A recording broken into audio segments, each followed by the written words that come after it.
Well, first of all, my condolences, my heartfelt condolences to his family, his loved ones, everybody who knew him because they spoke obviously glowingly about this man, who he is, who he was, uh, how he represented us all as a nation, not just as an African American community, but just as a nation in terms of the soul of America and what it should be about.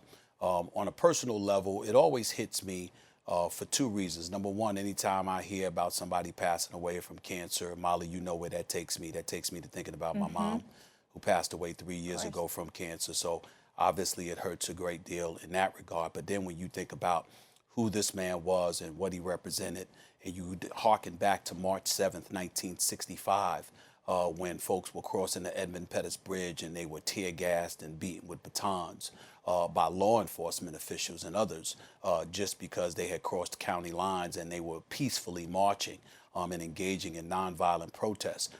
The fact that this man just kept going, kept going, kept going, and continuously preached about the importance to keep moving forward, particularly in a nonviolent fashion, it just forces you to absorb nothing but reverence to this man and his greatness, not just as a man, as a human being, but as a leader in this nation. And as we fast forward to this day and time, one of the things that he tried to emphasize on numerous occasions is that you could accomplish things in a nonviolent fashion. It didn't call for violence in order to get things done. And I remember I was listening to Andrew Young, who Doc Rivers was talking about just the other day. I was listening to an interview that he was doing this weekend, and Andrew Young was saying, you know what, people are talking about an eye for an eye and go back and forth and engage in violence just like they engage in violence against you. He said a lot of people couldn't do that. John Lewis could. A lot of people couldn't do it. But understand something.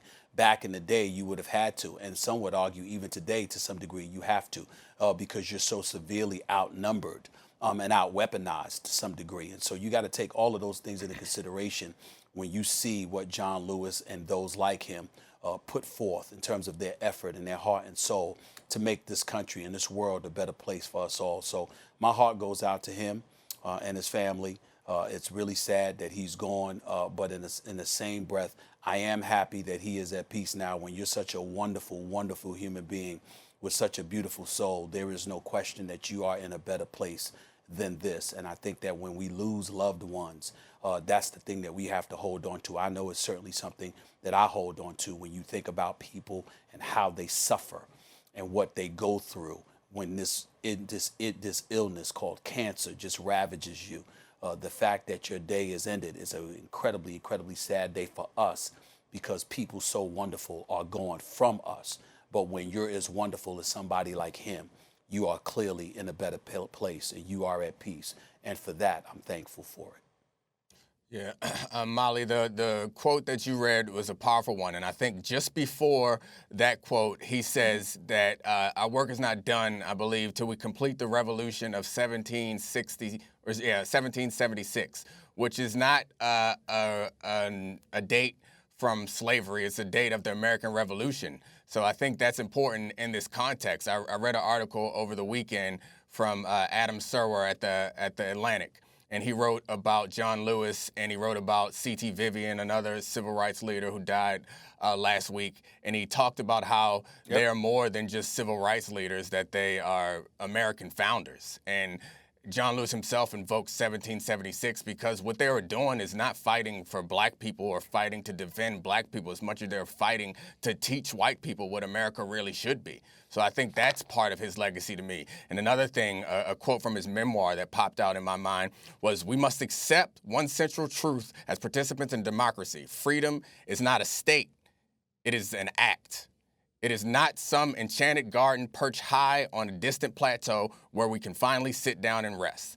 I mean, I think that's pertinent now, and it's good for us all to hear now because it makes it clear that we're not going to get there and just sit and chill and then it's over. It's something that we have to continue to fight for and continue to be aware of. And I think for so many of us, myself included in this, is like you can get separated because of success, or you can get separated because of some luck, or you can get separated and not feel the daily struggle necessarily all the time. And then something happens and reminds you that you got to keep fighting. So I just say that to say that obviously everyone who's watching this is not black, and everyone who's watching this has some impact on this struggle. I just say that to say that you should recognize what influence you can have and try to make sure that, if nothing else, you aren't standing in the way. And when I was reading about John Lewis over the weekend, and his activism goes way, way back to Nashville and goes back to freedom rides and sitting in on lunch counters. And I was reading old articles, and those old articles often had people